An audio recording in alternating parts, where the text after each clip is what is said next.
There is a new force walking London streets, private security guards armed with police powers. And while the Met faces severe cuts to its budget, the number of this new breed of officer is set to grow and grow dramatically.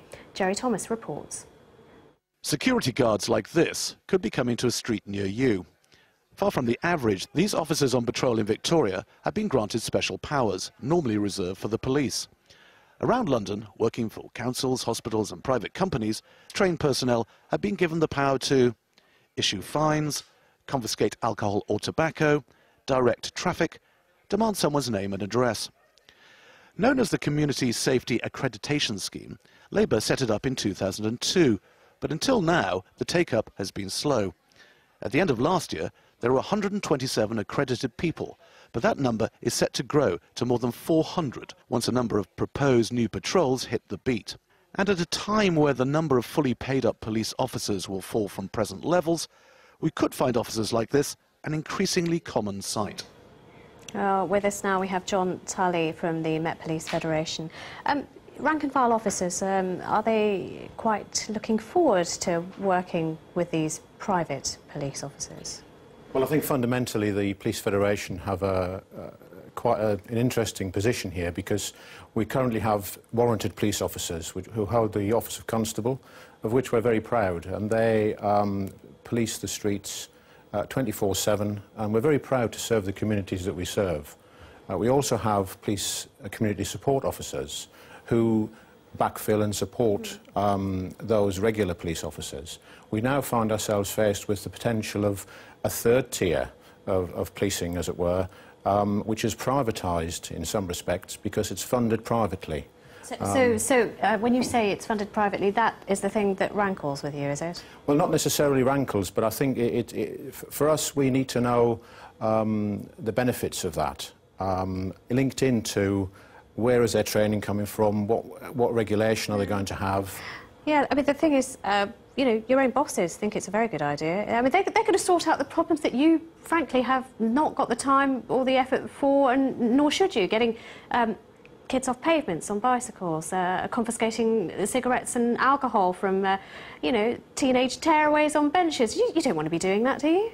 I think it's about perception.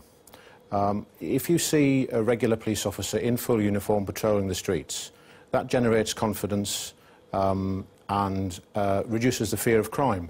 If you see someone walking the streets with perhaps a tabard, or not even that in some cases, there's going to be confusion. People won't know who to turn to. Well, you see, the thing is, I do remember when PCSOs were first floated, and there were quite a few rank and file officers who thought that was a dreadful idea. Isn't the truth that actually you don't like change? It's on your turf, and that's what's uncomfortable. What they will actually do is quite an effective job for you.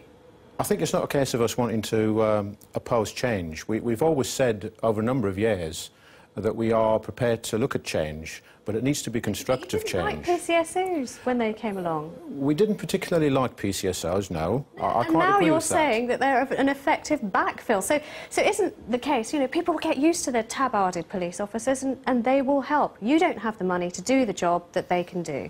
I think we're facing a cut of 20% in the police budget over the next 2 or 3 years.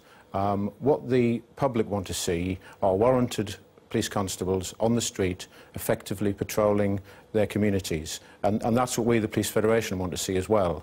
I think that it's a diversion to bring in private police forces.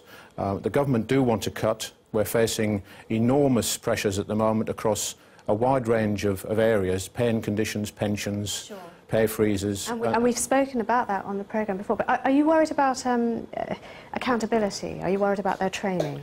I think we are, because, you know, police officers do up to 30 weeks intensive foundation training, and then on-the-job training thereafter for 2 years. They're probationary police officers for 2 years. My understanding of this new scheme is that the people involved will have a maximum of a week to be trained in their skills.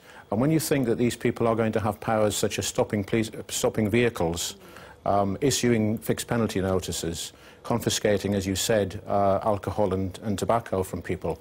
It's going to cause conflict and confusion, I believe. Is also the real fear that this is the thin end of a wedge and you do fear some kind of privatisation of the police force? I think it is privatisation by the back door, and it is well and truly the thin end of the wedge.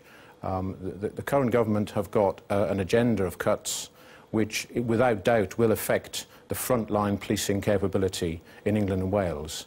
And this is a poor excuse to try and fill that gap. Is there not a possibility you might get used to them like you got used to the PCSOs? I don't think so.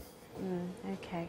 I wonder, though, whether there is anything that can stop this now. It's inevitable that these forces will take to the streets. Well, it's been enacted in 2002 by an Act of Parliament that these powers can be delegated by chief officers of police. And clearly across the country, a number of schemes are springing up. And in the Met, in your report, you mentioned 127 last year. And it is growing, but it's a very small growth. Well, thank you very much for being with us.